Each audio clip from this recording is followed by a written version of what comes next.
Hello everyone, welcome back to Crypto Cash. Thank you so much for joining me here today. This is your one-stop shop for cryptocurrency analysis, among many other things, and I hope you're having an amazing day. I know I am as well, but hey, it depends on who you are and of course where you're at in your world, but I do want to thank you so much for joining me here again.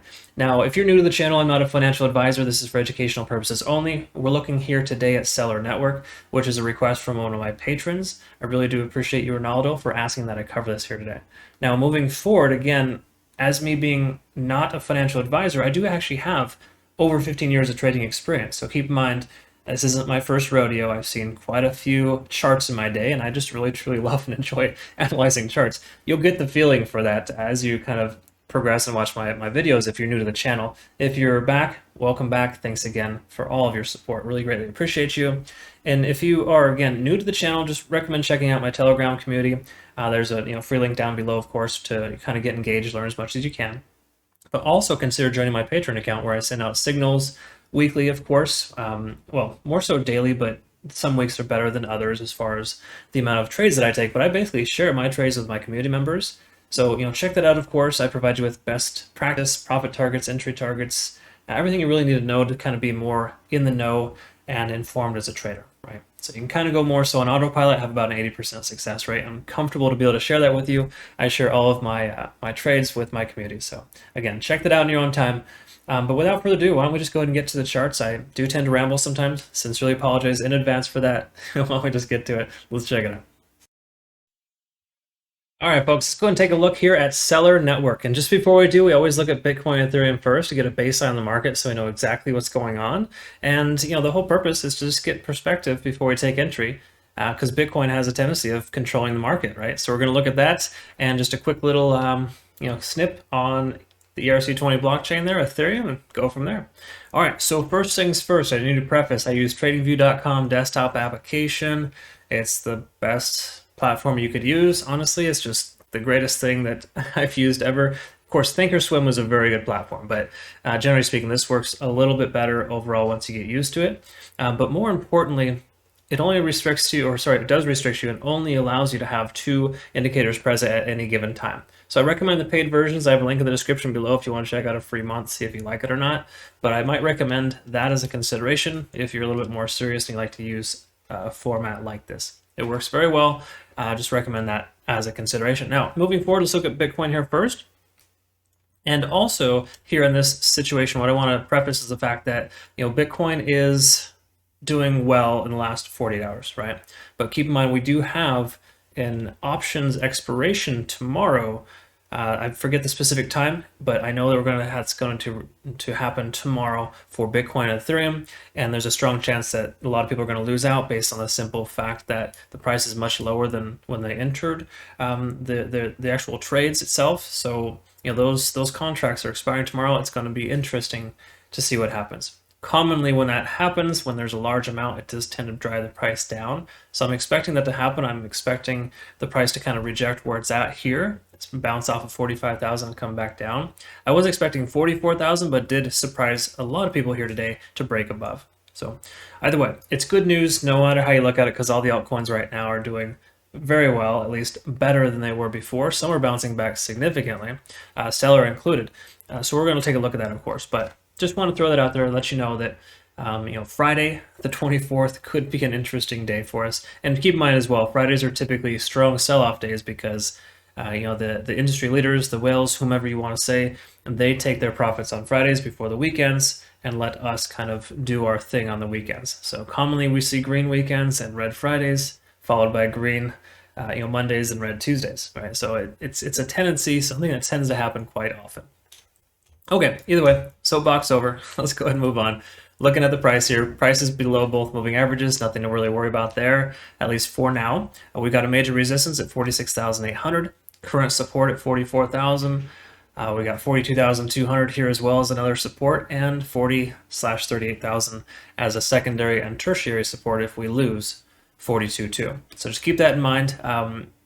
We're all in pretty good shape, but don't sleep on tomorrow. I think there's a chance we might see something happen, at least in the downward direction, but I hope that's not the case. I really, really do. But I do have a short position just in case, based on that simple sentiment alone. I hope I'm wrong, even if I lose out. That's no worries. Moving on here to Ethereum. So we're looking at the 4-hour chart, right? Just to clarify, we have a strong support at 2,900. That's this guy here. And then we got the current resistance level at about 3,200. This was a previous resistance, or correction, previous support level. Worked as a support, but now it's a resistance. So we're kind of just working into a little channel here right now. So if Bitcoin continues to go sideways, we'll probably see the same thing from Ethereum. Until Bitcoin breaks, I would say 46,800, that major resistance level, then we're not going to see Ethereum really take off. It'll probably just continue to mirror Bitcoin for a little while, and then once that happens, of course, we'll see. We'll have to bridge that gap and see. But Ethereum will eventually take off on its own accord if Bitcoin continues to go sideways. But we haven't seen enough consolidation. We've seen a lot of legs down lately from Bitcoin. Now a kind of somewhat of a leg up. Therefore, Ethereum will effectively follow suit. So just keep that in mind. It's kind of a mirror image right now for the most part. All right, so let's go ahead and take a look at Celer network here. 1-day chart, quick perspective here. We're above both moving averages, no surprise there. We had a previous resistance. Let's go ahead and mark this here.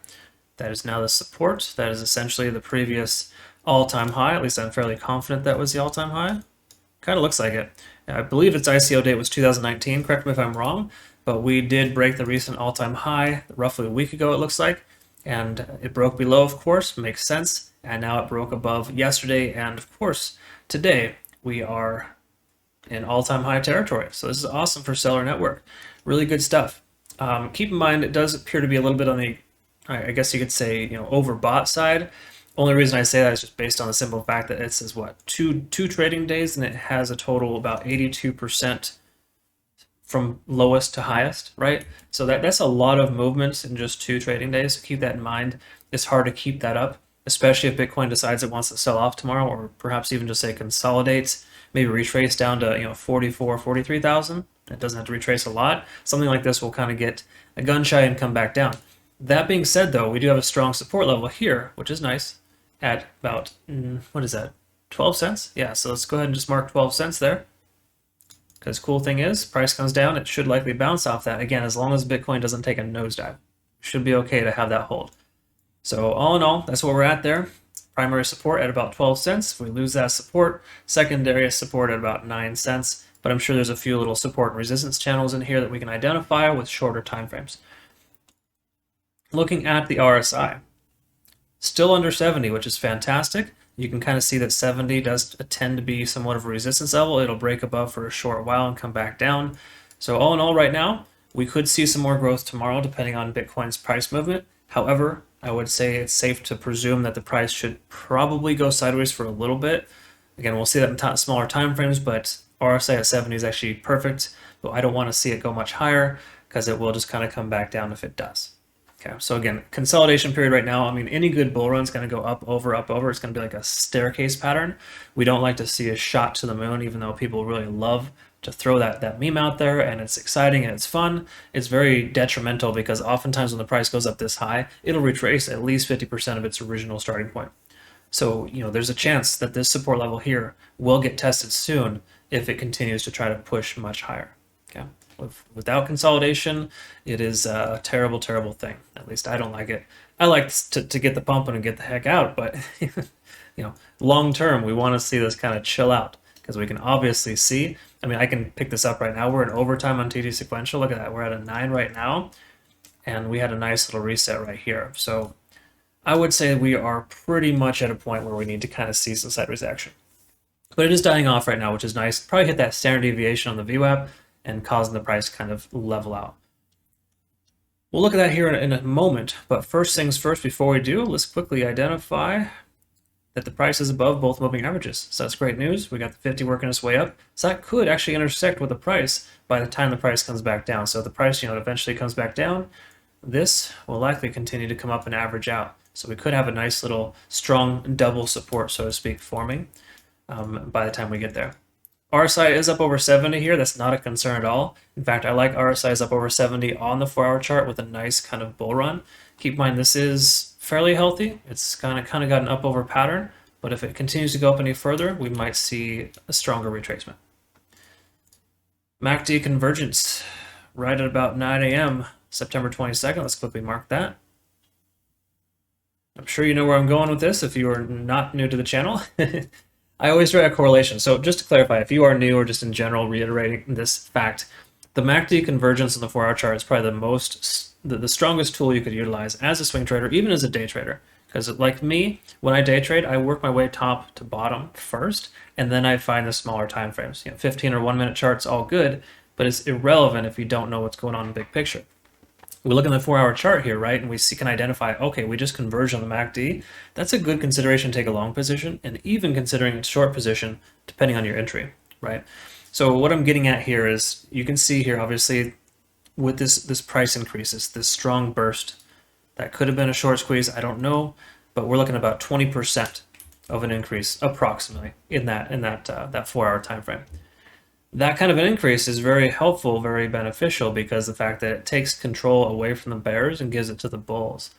In other words, that's basically what this is telling us. So this is the fast moving one here, is that the blue one is essentially the 12-day EMA. So it's an exponential moving average, and the 26 is the orange line there. That's essentially when there's an intersection and the price comes up, you can see right here that the bulls lost control. In other words, correction, I misspoke. The bears lost control and the bulls took control, which is why you see this, this oscillator there, kind of essentially telling us, hey, we lost some momentum. The bulls are probably going to take this one here. Now again, it doesn't always happen, don't get wrong, right? You see back here, there's been a few convergences that occurred that just kind of got stunned out, that didn't have any significance to them.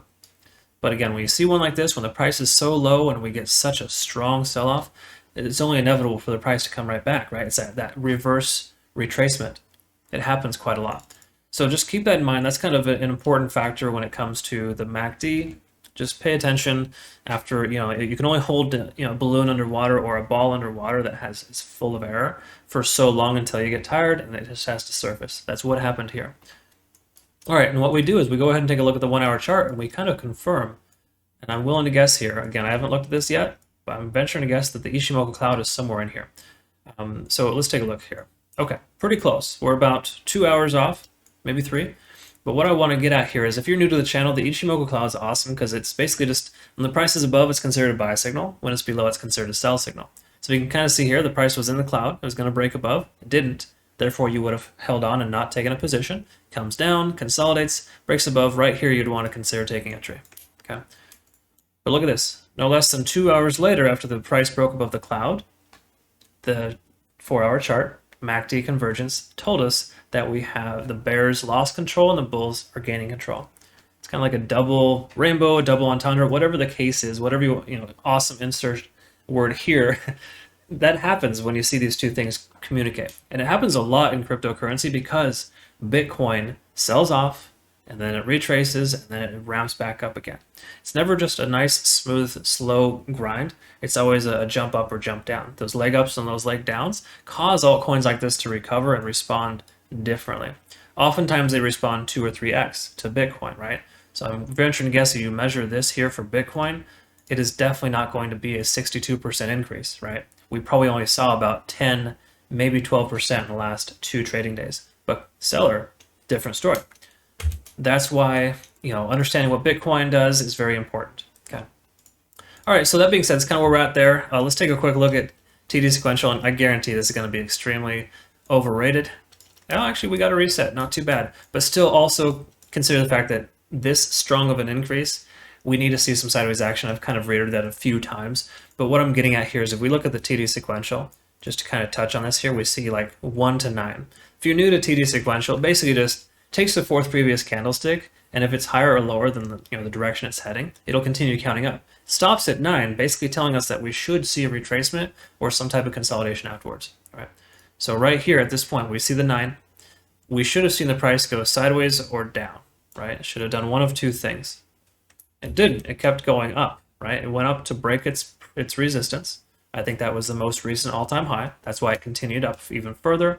And now that it's up here, we got to reset, start over from a 1, count all the way up to an 8.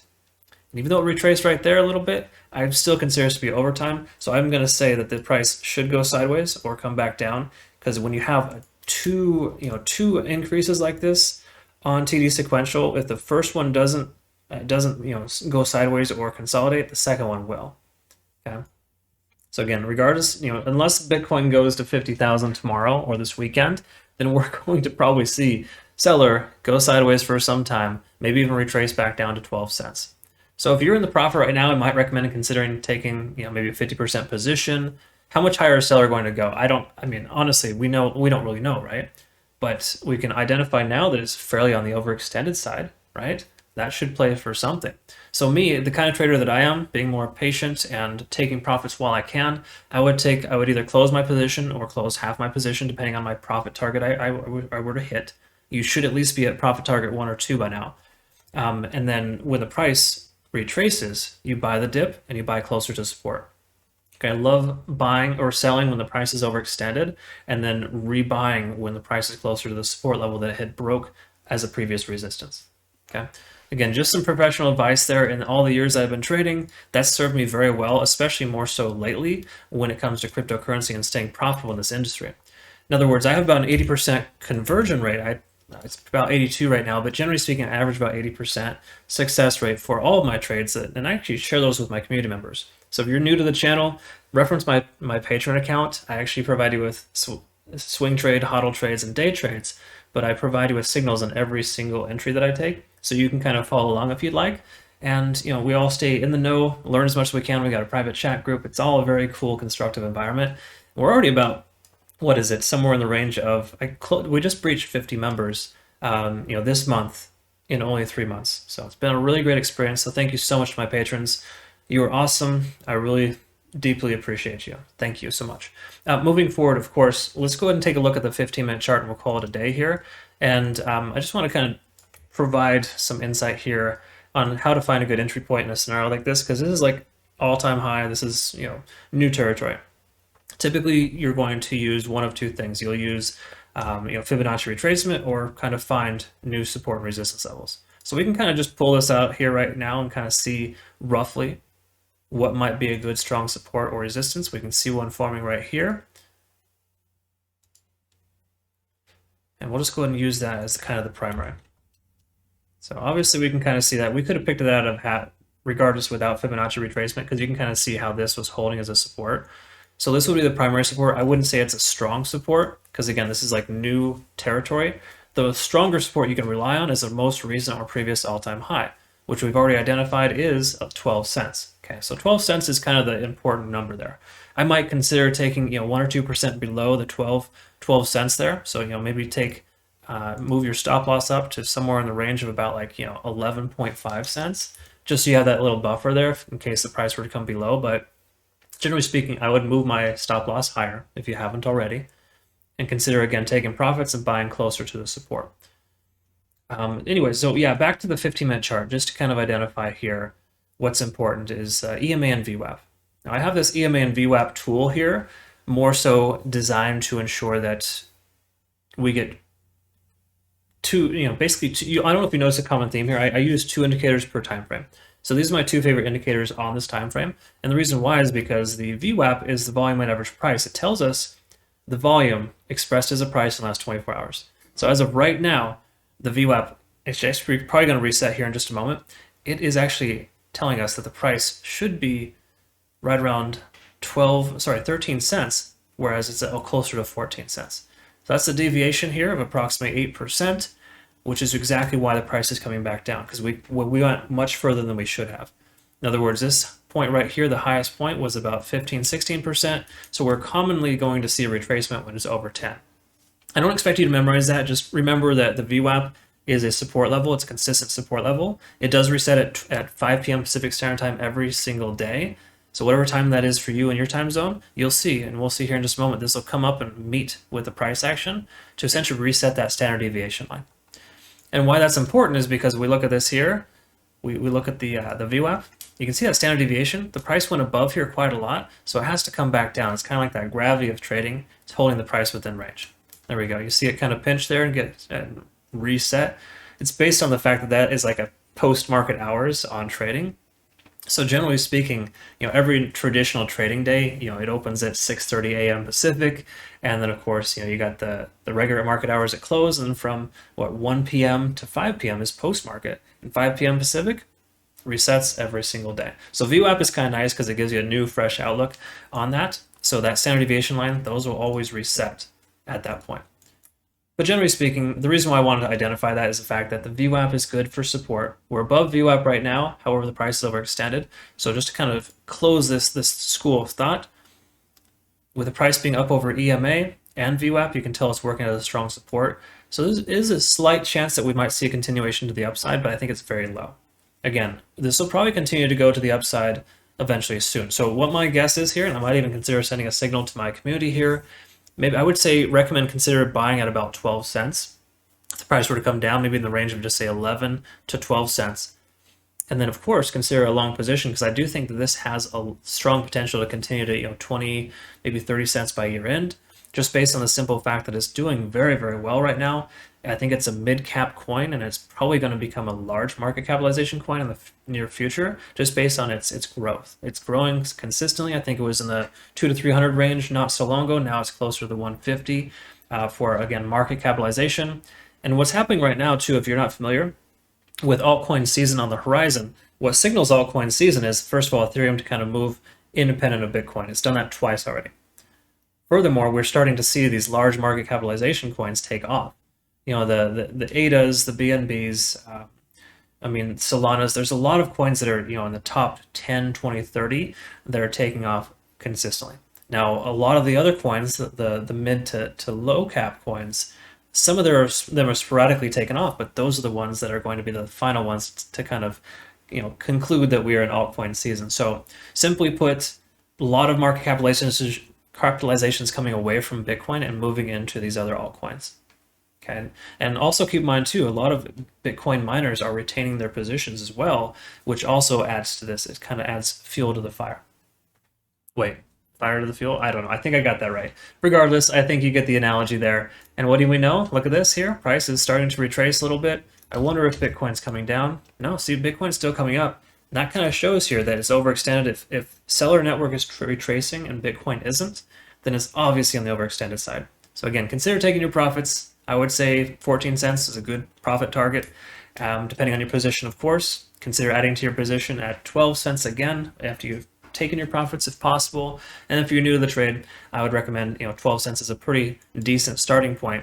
Again, depends on Bitcoin. If Bitcoin sells off over the weekend, totally different story. Find a better entry point. Okay. Either way, that's all I have for you here today. Again, consider join my Patron community. Sorry, we got some neighbors here. My dog is barking up a storm. I hope that didn't bother your animals there. But suffice to say, really do appreciate you jumping on here, watching this video here, and we'll look forward to seeing the next video. Thanks again for your time. We'll see ya.